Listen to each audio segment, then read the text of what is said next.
سورہ بقرہ کی آیت نمبر 231 سے ابتدا ہے۔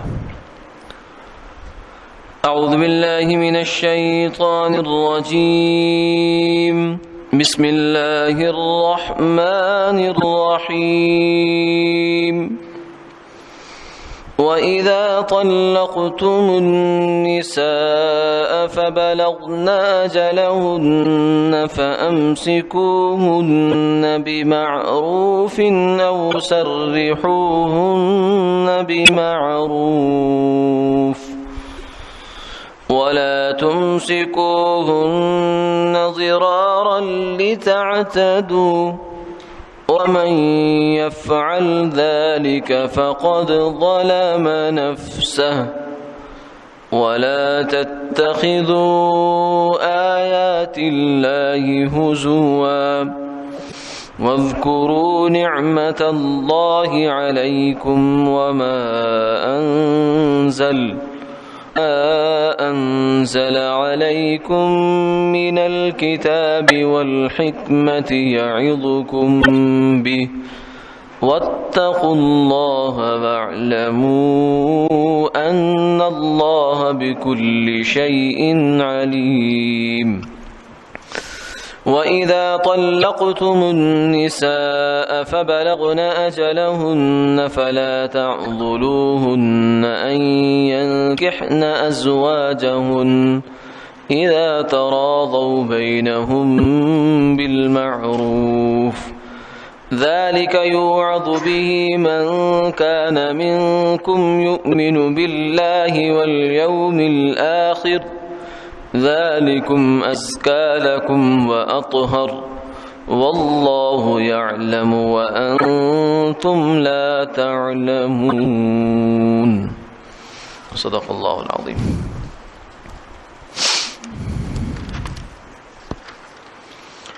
اور جب تم نے عورتوں کو رجی طلاق دی ہو، پھر وہ اپنی عدت گزرنے کے قریب پہنچ جائیں،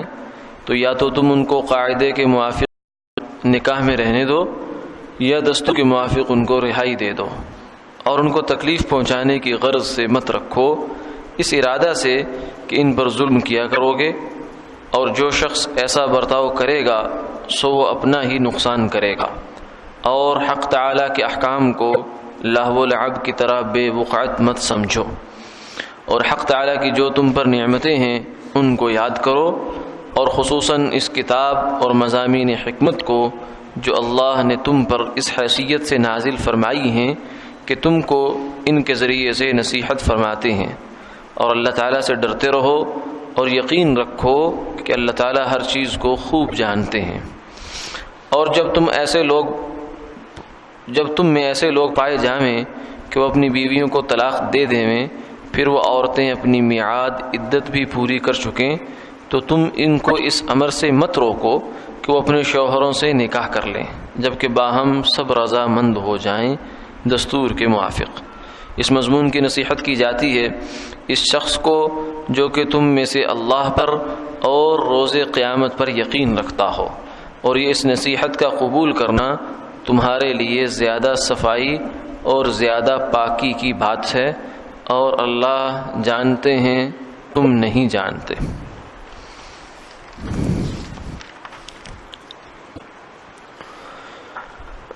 گزشتہ آیات میں طلاق کا بیان چلا تھا، اسی کے ضمن میں خلا کی بات آئی تھی، تو عرض کیا تھا کہ خلا کی انشاءاللہ تفصیل اگلی نشست میں کی جائے گی۔ تو آج کی نشست میں پہلے خلا کا بیان ہوگا، اور اس کے بعد جو آج کی آیات کی تلاوت ہوئی اس کی تفسیر انشاءاللہ عرض کی جائے گی۔ خلا کا مطلب ہے، لفظی مطلب تو کہتے ہیں اتار دینا، جدا کر دینا، ہٹ جانا، اور شریعت کی اصطلاح میں خلا کا مطلب ہے میاں بیوی سے جب آپس میں مناسبت ختم ہو جائے، تو ایک صورت تو یہ ہے کہ مرد طلاق دے دے، تو اس کے احکامات تو ہم نے پڑھ لیے، اور دوسری صورت یہ ہوتی ہے کہ بعض اوقات مرد طلاق نہیں دینا چاہتا لیکن بیوی اس کے پاس رہنا بھی نہیں چاہتی۔ اگر مرد نہیں رکھنا چاہتا تو پھر اس کے لیے تو راستہ کھلا ہے کہ وہ طلاق دے دے، لیکن اگر مرد رکھنا چاہتا ہے اور بیوی اس کے پاس نہیں رہنا چاہتی، تو اس صورت میں پھر اس کے لیے ایک راستہ کھلتا ہے جسے خلا کا راستہ کہتے ہیں۔ باقی یہ بات پہلے عرض کر دی تھی کہ بغیر عذر کے، بغیر کسی شرعی عذر کے، شرعی عذر کی ایک لمبی فہرست ہے جو کتابوں میں موجود ہیں، اہل علم سے پوچھ لینے چاہیے، بغیر کسی شرعی عذر کے، معقول عذر کے کسی عورت کا طلاق کا مطالبہ کرنا سخت گناہ کی بات ہے۔ آپ صلی اللہ علیہ وسلم نے فرمایا کہ ایسی عورت جنت کی خوشبو نہیں سونگھے گی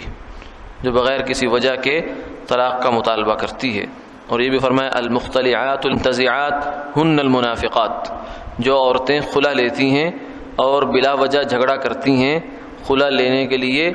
وہ منافق ہیں، مسلمان نہیں ہیں۔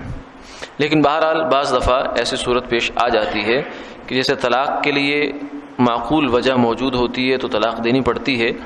ایسے ہی عورت کے لیے بھی خلے کی نوبت آ جاتی ہے۔ مثلا خامند اس عورت کو نہیں چھوڑنا چاہتا مگر عورت کسی معقول وجہ سے اس کے ساتھ نہیں رہنا چاہتی، تو اس صورت میں عورت کو اس بات کا اختیار دیا گیا ہے کہ وہ خامند کو کچھ دے دلا کر، کچھ مال دے کر اس سے جان چھڑا لے، افتدا اپنی جان چھڑائے، جیسے ان آیت کے اندر اس کا تذکرہ آیا کہ وہ اپنی جان چھڑا لے، تو یہ مال دے گی اور خامند اس کو قبول کر لے گا، یہ اسے کہے گی کہ تو میرے ساتھ اتنے پیسوں کے بدلے میں خلا کر لے، وہ آگے سے کہے ٹھیک ہے مجھے منظور ہے، تو اس سے ان کے درمیان خلا کا ایک معاملہ، خلا کی ایک ڈیل گویا کہ وجود میں آ جاتی ہے۔ یہ طلاق سے ہٹ کر چیز ہے، بالکل طلاق اور چیز ہے، وہ تو یہ کہ خامند کہتا ہے کہ میرے پاس جو نکاح کا حق تھا وہ میں نے ختم کیا اور میں نے تجھے آزاد کیا، اپنے نکاح سے خارج کیا، وہ تو یک طرفہ ہوتی ہے۔ خلا جو ہے یہ طلاق سے ہٹ کر چیز ہے، یہ دو طرفہ آپس کی ڈیل ہوتی ہے، معاملہ ہوتا ہے۔ جیسے نکاح میں دو طرفہ معاملہ ہوتا ہے، میاں بیوی مرد اور عورت کی رضامندی پر نہیں ہوتا ہے، ایک طرف سے ایجاب ہے دوسری طرف سے قبول ہے، اسی طریقے سے خلا بھی دو طرفہ معاملہ ہے کہ عورت کی جانب سے آفر ہوتی ہے یا مرد کی جانب سے بھی ہو سکتی ہے، لیکن ایکسیپٹنس جو اس کی ہے، قبولیت وہ عورت کی جانب سے ہوگی، یا اگر آفر جو ہے وہ عورت کی جانب سے ہے تو قبولیت مرد کی جانب سے ہوگی، تو یہ دو طرفہ معاملہ وجود میں آتا ہے، پھر خلا وجود میں آتا ہے۔ تو ایک تو خلا کی حقیقت یہ ہے۔ باقی رہا یہ کہ اس طریقے سے خلا کرنے میں مال لینے کی کیا تفصیل ہے، تو اس میں یہ ہے کہ جو خامند نے، اگر تو پہلے سب سے یہ دیکھا جائے گا کہ قصور کس کا ہے، اگر تو قصور خامند کا ہے، زیادتی خامند کی جانب سے ہے، امر واقعہ یہ ہے اور وہ سمجھتا ہے کہ زیادتی میری جانب سے ہے، چاہے وہ اس کو ظاہر کرے نہ کرے لیکن دل میں یہ سمجھتا ہے، جانتا ہے اس بات کو، تو پھر تو اس کے لیے 1 روپیہ لینا بھی حلال نہیں ہے، جائز نہیں ہے۔ اچھا یہاں یہ ذہن میں رکھنا چاہیے کہ ایک ہے کسی چیز کے لینے کا رائٹ، قانونی حق، قانونی حق تو مرد کو حاصل ہے کہ وہ کچھ بھی لے سکتا ہے، کچھ بھی ڈیمانڈ کر سکتا ہے کہ مجھے تم اتنا پیسے دو گی تو میں تمہاری جان چھوڑوں گا ورنہ میں نہیں چھوڑوں گا، کیونکہ میں شادی اتنا خرچ کر چکا ہوں، رشتہ دیکھنے میں اتنا خرچہ ہوا ہے، یہ خرچہ ہوا، وہ خرچہ ہوا، فلاں ہوا، تو مجھے تو یہ تو میں سستا نہیں چھوڑ سکتا۔ ایک ہے قانونی حق، وہ قانونی مطالبہ کرتا ہے اور عورت کو اس کو دینے پر رضامند ہو جاتی ہے، تو عدالت کو اس میں کوئی سروکار نہیں ہے، وہ کہ ٹھیک ہے تم دونوں کا آپس کا معاملہ ہے، میاں بیوی راضی تو کیا کرے گا قاضی، اس لیے تم کسی چیز پر ایگری ہوگے تو اچھی بات ہے۔ لیکن ایک ہے فیما بینہ و بین اللہ اور اس کا معاملہ، اس میں البتہ یہ احکامات ہیں، اس کے بارے میں یہ احکامات ہیں کہ اگر تو زیادتی ہے مرد کی جانب سے تو اس کے لیے 1 روپیہ لینا بھی جائز نہیں، حلال نہیں ہے، یعنی گناہ گار ہوگا۔ اگر وہ لے لیتا ہے تو بزور عدالت آپ اسے واپس نہیں لے سکتے، قانونی حق اس کو حاصل ہے، لیکن اخلاقی حق شریعت کے دائرے میں جو اخلاقیات ہیں اس کے اندر اس کے لیے لینا صحیح نہیں ہے۔ اور اگر زیادتی عورت کی جانب سے ہے تو پھر مرد جو ہے لے سکتا ہے، مال کا مطالبہ کرنے میں حق بجانب ہے، لیکن اس کے لیے حق مہر کی مقدار، جتنا حق مہر اس کو دیا تھا عورت کو اتنی مقدار لے سکتا ہے، اس سے زائد لینا مکروہ ہے، مناسب نہیں ہے۔ یعنی پہلی صورت میں تو بالکل حلال ہی نہیں تھا نا، ناجائز تھا، اور دوسری صورت میں اب یہ ہے کہ یہ مکروہ ہے، پسندیدہ نہیں ہے۔ مہر تک تو بالکل ٹھیک ہے، اس میں تو کوئی ناپسندیدگی کا مسئلہ بھی نہیں ہے، لیکن مہر سے زیادہ لینا یہ اچھا نہیں ہے، مہر تک کم سے کم برابر لے لے۔ اور اگر زیادتی جو ہے وہ دونوں ہی جانب سے ہے، یا دونوں ہی دعوے دار ہیں اس بات کی اور تھوڑی تھوڑی بات دونوں طرف سے ہی ہے، اور دونوں دیانتاً یہ سمجھتے ہیں کہ میرا قصور نہیں ہے، اگلی پارٹی کا قصور ہے، وہ سمجھتی ہے کہ میرا قصور نہیں، اس کا قصور ہے، تو اس صورت میں پھر کوئی شریعت جو پابندی نہیں لگاتی، وہ یہ کہتی ہے کہ یہ بھی ہم یوں سمجھیں کہ مہر تک آپ کو کنسیڈر کر سکتے ہیں، مہر تک لے سکتے ہیں۔ تو یہ خلا کی آپس میں ان کی جو ہے ڈیل ہو جائے گی، معاملہ طے ہو جائے گا۔ جیسے عورت جو ہے وہ خلا ہوگا تو عورت مرد کے نکاح سے جدا ہو جائے گی، اس کو طلاق بائن کنسیڈر کیا جائے گا، یعنی گویا کہ مرد نے طلاق بائنہ دے دی ہے، ایک طلاق ایسی دی ہے کہ جس میں پہلا نکاح ٹوٹ گیا۔ طلاق کی دو قسمیں ہوتی ہیں، ایک رجی ہوتی ہے، ایک بائنہ ہوتی ہے۔ رجی کا مطلب یہ ہوتا ہے کہ پچھلا نکاح بھی پینڈنگ میں ہے، اگر مرد اپنا فیصلہ واپس لیتا ہے، رجوع کر لیتا ہے، تو پچھلا نکاح ہی کنٹینیو رہے گا، چلتا رہے گا، ہاں طلاق شمار میں رہے گی، یہ ذہن میں رہنا چاہیے۔ اور طلاق بائن کا مطلب یہ ہوتا ہے کہ طلاق تو اس نے ایک ہی دی، لیکن وہ طلاق کی نوعیت ایسی ہے کہ پچھلا نکاح ختم، اب میاں بیوی آپس میں دوبارہ اکٹھا رہنا چاہتے ہیں تو نیا نکاح کر کے رہ سکتے ہیں، اس میں حق مہر بھی نئے سرے سے رکھنا ہوگا، دو گواہ بھی کم سے کم ہونے چاہیے، یعنی جو بھی نکاح کی ایک شرائط اور تقاضے ہوتے ہیں وہ اس میں ان کو پورے کرنے ہوں گے، لیکن رہ آپس میں نکاح کر کے سکتے ہیں۔ تو خلا جو ہے یہ طلاق بائن کنسیڈر ہوتا ہے اگر میاں بیوی آپس میں دوبارہ اکٹھے رہنا چاہیں، پچھتاوا ہو جائے کہ اچھا کام نہیں ہوا ہم سے، تو اب دوبارہ اکٹھا رہنے کے لیے ان کو پھر دوبارہ نیا نکاح کرنا پڑے گا، نیا حق مہر رکھنا پڑے گا، اور دو گواہ لانے پڑیں گے، پھر جا کر آپس میں دوبارہ میاں بیوی کی طرح رہ سکتے ہیں۔ یہ تو ہو گیا شریعت کا خلا کے بارے میں کانسیپٹ کیا ہے، تصور کیا ہے۔ ہاں البتہ اب اس وقت ہمارے ہاں ہمارے جو عائلی قوانین ہیں، فیملی لاز ہیں، ان کے اندر خلا کا ایک تصور اور طریقے سے موجود ہے۔ اس کے اندر خلا کے لفظ کا مس یوز ہے۔ خلا آپ کو میں نے عرض کر دیا کہ قرآن پاک میں بھی اس کی تفصیل ہے اور کتب فقہ کے اندر بھی اس کی تفصیل ہے کہ خلا دو طرفہ معاملہ ہے، خلا یک طرفہ ٹریفک نہیں ہے، یہ دو طرفہ معاملہ ہوتا ہے، ڈیل ہے آپس میں۔ جبکہ ہمارے یہاں عدالتوں میں جو اس وقت قانون ہے خلا کا، وہ کچھ اس قسم کا ہے کہ اگر ایک عورت مرد کے ساتھ نہیں رہنا چاہتی تو بجائے اس کے کہ وہ مرد کو کچھ کہے کہ مجھے طلاق دو یا مجھے میری جان چھوڑو، میرے سے کچھ پیسے لے لو، اس کی بجائے وہ مرد کو کچھ کہنے سننے کی بجائے عدالت کا دروازہ کھٹکھٹاتی ہے، عدالت میں جا کر کہتی ہے کہ مجھے اپنے خامن سے سخت نفرت ہو گئی ہے، کسی وکیل کو جا کر پیسے دیتی ہے، فیس دیتی ہے، وہ 5 6 7 ایک وہ لگی بندی فارمیٹ بناتا ہے کہ یہ کیا یہ کیا یہ کیا یہ کیا، یعنی جو برائیاں ہیں وہ ساری خامن کے کھاتے میں وہ ڈال دیتا ہے، اور وہ عدالت میں جا کر اس کا کیس لگا دیتا ہے۔ اب عدالت جو ہے وہ کبھی جو ہے وہ بلاتی ہے، سمن جاری کرتی ہے خامن کے نام پر، تو خامن آ بھی جاتا ہے، کبھی خامن تعمیل ہی نہیں کرتا، سمن وصول نہیں کرتا، وصول کرتا ہے تو اس کے بعد جو ہے وہ جاتا نہیں ہے۔ لیکن بہرحال اگر وہ عدالت میں جائے بھی، پھر بھی عدالت اس سے پوچھتی ہے کہ ہاں جی تمہاری بیوی جو ہے وہ خلا کا اس نے دعویٰ دائر کیا ہے، تم کیا کہتے ہو؟ وہ آگے سے کہتا ہے جی میں تو بسانا چاہتا ہوں۔ تو عدالت یہ نہیں کہتی کہ چلو لے جاؤ اس کو، پہلے یہ کہتی تھی، پہلے عدالتیں کا کیس زیادہ جلدی میں نمٹاتی نہیں تھی، لیکن یہ پچھلے 1-2 ادوار میں ہمارے ہاں جب حقوق نسواں کی بہت زیادہ جو ہے وہ ہنگامہ اور شور شرابہ مچایا گیا، اس کے بعد سے سرکار نے عدالت کو پابند کیا ہے کہ 3 سے 4 پیشیوں میں خلا کا کیس نمٹنا چاہیے۔ اب وہ زیادہ درد سر میں نہیں پڑتی، نہ صلح کی طرف جاتی ہے، نہ لوگوں کو بیچ میں ڈالتی ہے، وہ بس 2-4 پیشیوں میں فرضی کارروائی، خامند آیا، اس کے بعد پھر وہ خامند سے پوچھتی ہے، پھر عورت سے پوچھتی ہے ہاں جی رہنا چاہتی ہو نہیں رہنا چاہتی؟ وہ کہتی میں نہیں رہنا چاہتی، کسی قیمت نہیں رہنا چاہتی۔ پھر وہ خامند کی ایک بھی نہیں سنتی، اور اس کے بعد وہ جج فیصلہ لکھوا دیتا ہے کہ اس جو شادی ہے اس کو خلا کی بنیاد پر ہم جو ہے فسخ کر رہے ہیں، ختم کر رہے ہیں، کینسل کر رہے ہیں۔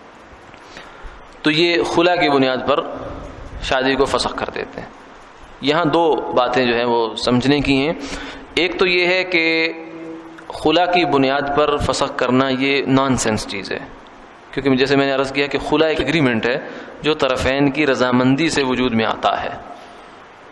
یہ یک طرفہ نہیں ہے. عدالت جو ہے وہ از خود یک طرفہ طور پر خلا کر دیتی ہے، خامند کی رضامندی بھی نہیں، اس کو علم بھی نہیں ہوتا، بعض دفعہ پوچھا بھی نہیں جاتا اس سے.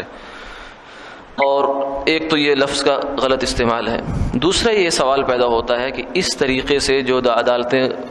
کیس ختم کر دیتی ہیں ان کا شرعی سٹیٹس کیا ہے، کہ وہ کیس ختم ہو جاتا ہے، نکاح ختم ہو جاتا ہے یا نہیں ہوتا، یہ سوال ہے. تو اس کے بارے میں سمجھنے کی بس بات یہ ہے کہ ویسے تو تفصیلی جب بھی کوئی ایسا کیس معاملہ پیش آئے تو کسی دارالافتاء سے جا کر رجوع کرنا چاہیے. یعنی بہت دفعہ ایسا ہوتا ہے کہ عدالتیں خلا کا فیصلہ دے دیتی ہیں اور لوگ آگے شادیاں کر لیتے ہیں لیکن شرعاً وہ پچھلے نکاح میں موجود ہوتی ہے. ایسا کیس ہو سکتا ہے، یعنی جب عورت کو کوئی شرعاً کوئی عذر نہیں تھا، کوئی معقول وجہ نہیں تھی، بس اس کا دل نہیں چاہا، کہیں اور اس کی جو ہے وہ مناسبت نظر اس کو بن گئی، کہیں اور جا کر اس نے شادی کرنے کی سوچ لیا، تو پھر جا کر اس نے عدالت سے طلاق لے لی. تو پچھلے خامند نے طلاق نہیں دی، اس کے نکاح میں بھی موجود ہے اور گویا کہ شرعاً نکاح پر اس نے اگلے نیا نکاح کر لیا. تو اس لیے اصلاً تو کسی دارالافتاء سے، کسی مفتی صاحب سے مسئلہ پوچھنا چاہیے. لیکن ویسے اصولی طور سے بات یہ ہے کہ اگر تو عورت واقعتاً مجبور ہے، مظلوم ہے، کوئی اس کی ایک فہرست ہے جس میں وہ آتی ہے، تو پھر اگر عدالت اس کو اس طریقے سے کیس فسخ کر دیتی ہے، ختم کر دیتی ہے، تو اگرچہ ہم یہ تو کہیں گے کہ خلا کے لفظ کا مس یوز ہے، لیکن وہ کیس ڈیزالو ہو جائے گا، نکاح ختم ہو جائے گا اور وہ آگے عدت گزارنے کے بعد نکاح کر سکتی ہے. لیکن اگر کوئی شرعی بنیاد موجود نہیں تھی تو پھر وہ قطعاً وہ نکاح ختم نہیں ہوا، وہ اب بھی پچھلے نکاح کے اندر موجود ہے. مختصراً تقریباً یہ خلاصہ جو ہے خلا کے احکامات کے حوالے سے تقریباً یہ تفصیل ہمارے ہاں موجود ہے. شریعہ کا کانسیپٹ بھی عرض کر دیا اور اس وقت جو ہمارے ہاں چل رہا ہے سلسلہ وہ بھی مختصر اس کا خلاصہ سامنے آ گیا. آج کی آیات میں جو اللہ تعالیٰ نے ذکر فرمایا ہے وہ یہ ہے کہ جب عورتوں کی عدت گزر جائے یا خامند طلاق دے دیں اور واپسی کی گنجائش ہو، ٹھیک ہے، تو پھر ورثاء کے بارے میں یہ حکم ہے کہ تم ان کو پیچھے واپس آنے سے نہ روکا کرو. ایک ایسا واقعہ ہوا تھا کہ ایک صاحب نے طلاق دے دی تو ان کی جو بیوی تھی وہ اپنے بھائی کے پاس چلی گئی اور جا کر اس نے رونا رویا اور پھر اس نے کہا کہ مجھے واپس دو بیوی. تو اس نے کہا کہ تیری ایسی کی تیسی، آگے سے اس کو 2-4 باتیں بھی سنائی اور کہا کہ تجھے میں ہرگز واپس نہیں کروں گا. حالانکہ شرعاً گنجائش تھی، میاں بھی چاہ رہا تھا، بیوی بھی چاہ رہی تھی کہ ہم دونوں اکٹھے ہو جائیں، لیکن اس نے اپنی غیرت کی وجہ سے جو ہے وہ کہا کہ نہیں، ایسا نہیں ہو سکتا کہ تم واپس جاؤ. تو قرآن پاک کی آیات نازل ہو گئی، فرمایا کہ تم ان کو فلا تعذلوهن ان ينكحن ازواجهن، جب وہ واپس جانا چاہتی ہیں اور شریعت کی طرف سے کوئی رکاوٹ نہیں ہے تو اب تم رکاوٹ نہ ڈالو. جب آیت نازل ہوئی تو صحابہ اکرام رضوان اللہ علیہ مجمعین جو ہیں ان کے ایمانی جو جذبہ ہے وہ بھی اس میں بڑی مثال ہے اس کی. پہلے اس کو جو کچھ برا بھلا کہا، لیکن جب یہ آیت نازل ہوئی سن لیا، فوراً اس کے پاس گئے، جا کر معذرت کی اور کہا کہ بس یہ لو تمہاری بیوی ہے، اس کو لے جاؤ. یعنی ایک جانب تو یہ جذبات ہیں کہ اس کو نام تک نہیں لینے دے رہے، لیکن دوسری جانب جو اللہ کا حکم آیا سرنڈر کر دیا. یعنی اپنے جذبات کو سامنے نہیں لائے، اس کی جگہ نہیں دی، بلکہ اللہ کے حکم کے سامنے اپنے جذبات کو قربان کر دیا. وآخر دعوانا الحمدللہ رب العالمین.